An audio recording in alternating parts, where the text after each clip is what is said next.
Bismillahirrahmanirrahim. Assalamualaikum warahmatullahi wabarakatuh. Allah subhanahu wa ta'ala berfirman, A'udzu billahi minasyaitonir rajim. Bismillahirrahmanirrahim. Ya ayyuhalladzina amanu ista'inu bis-sabri was-salah. Innallaha ma'as-sabirin. Innallaha ma'as-sabirin. Wahai orang-orang yang beriman, mintalah pertolongan dengan sabar dan sholat. Sesungguhnya Allah bersama dengan orang-orang yang sabar. Kita sering mendengar ayat ini disampaikan oleh para ulama, para da'i, para ustadz, tentang bahwa salah satu di antara cara menjemput pertolongan Allah subhanahu wa ta'ala itu adalah dengan melakukan ibadah sholat.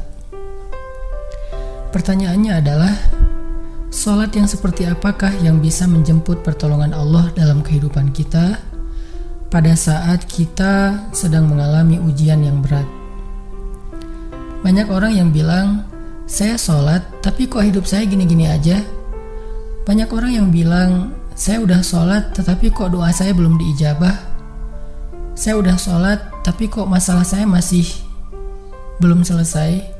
Saya udah sholat tetapi kok musibah saya terus beruntun, tidak pernah berhenti. Saya udah sholat tapi kok musibah terus terjadi dalam hidup saya.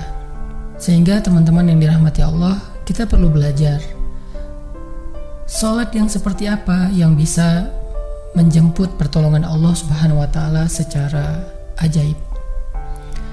Mari kita renungkan sebuah kisah yang pernah disampaikan oleh sahabat Anas bin Malik radhiyallahu an, bahwa dahulu di masa Nabi ada seorang laki-laki di kota Madinah yang melakukan perjalanan antara Syam ke Madinah untuk berdagang. Di tengah perjalanan, laki-laki ini dirampok oleh para perampok. Dia diberhentikan oleh seorang laki-laki, kemudian hartanya diambil, lalu setelahnya laki-laki itu menghunuskan pedang kepada orang ini. Pedagang ini mengatakan, wahai fulan, jika engkau menginginkan hartaku, ambillah, tapi biarkanlah aku melanjutkan perjalanan. Perampok itu mengatakan, adapun harta itu sudah menjadi milikku. Sekarang aku menginginkanmu, aku ingin membunuhmu. Merasa tidak punya pilihan, akhirnya pedagang ini mengatakan, wahai fulan, jika engkau ingin menyakitiku, membunuhku, maka lakukanlah. Tetapi sebelumnya, berilah aku kesempatan untuk melaksanakan sholat 2 rakaat. Lalu perampok ini mengatakan, ya sudah, kalau begitu, sholatlah, aku akan berikan engkau waktu sebentar. Maka pedagang ini pun mendirikan sholat dengan sholat yang sangat khusyuk. Di dalam sholat, laki-laki ini setelah membaca Al-Fatihah, dia membaca sebuah ayat di dalam surat An-Naml ayat 62. Apa ayatnya? Dia membaca kalimat, Amman yujibul muttarra idza da'ah. Amman yujibul muttarra idza da'ahu wa yakshifus su'a wa yaj'alukum khulafa'al ard. A ilahum ma'allah. A ilahum ma'allah. Qalilan ma tadhakkarun. Bukankah dialah Allah yang memperkenankan doa orang yang dalam kesulitan apabila dia berdoa kepadanya, dan menghilangkan kesusahan, dan menjadikan kalian sebagai khalifah di muka bumi? Apakah di samping Allah ada Tuhan lain yang patut disembah atau dimintai pertolongan? Sedikit sekali dari nikmat Allah yang kalian ingat. Shadaqallahul azim. Teman-teman yang dirahmati Allah Subhanahu wa taala, inilah ayat yang dibaca oleh pedagang tadi ketika dia sholat 2 rakaat. Dia membaca kalimat ini dengan penuh penghayatan dan perenungan. Dia mentadaburi ayat ini. Amman yujibul muttarra idza da'ah wa yakshifus su'. Bukankah dialah Allah yang memperkenankan doa orang-orang yang dalam kesulitan dan menghilangkan kesusahan? Dia menghayati ayat ini. Dia mentadaburi ayat ini.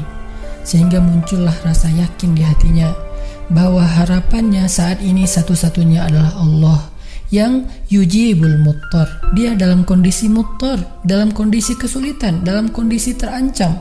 Muttar itu bisa bermakna terancam, kesulitan, kesusahan, dan berbagai macam makna dari ketidakberdayaan. Siapa yang yujibul muttar? Siapa yang akan memperkenankan doa orang yang tidak berdaya selain Allah? Wa yakshifus su', dan menghilangkan kesusahannya selain Allah.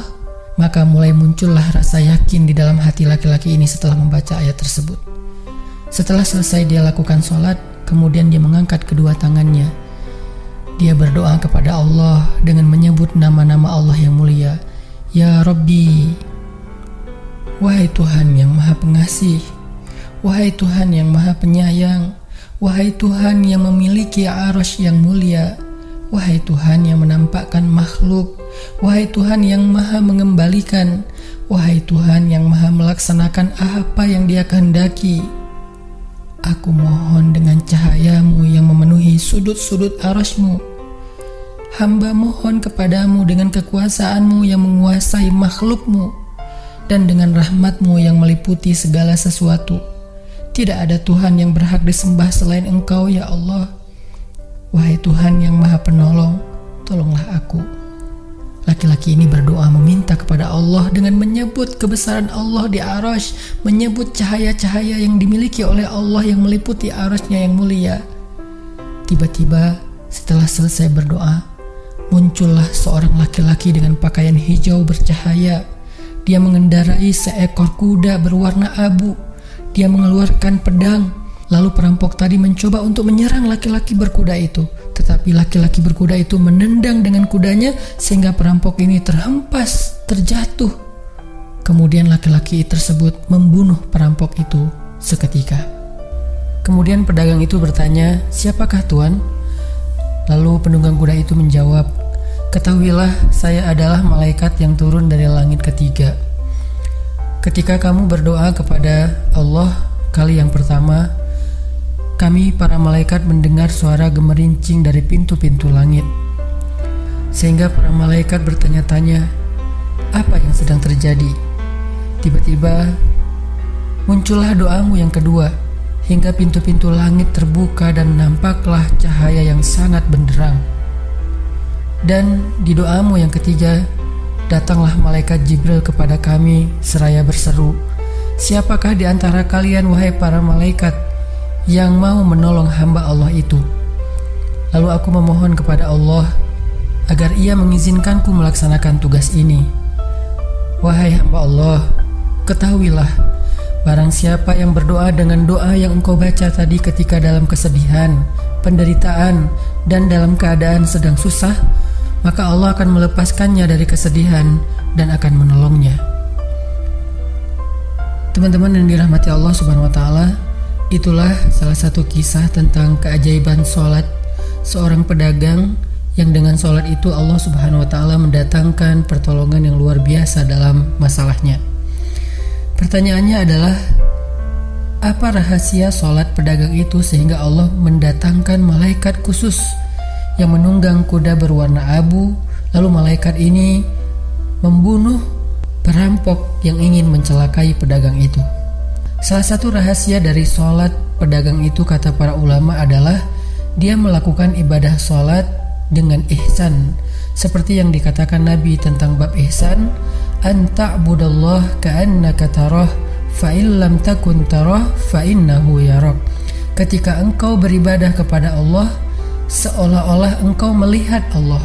Jika engkau tidak bisa melihat Allah, maka yakinlah Allah melihatmu.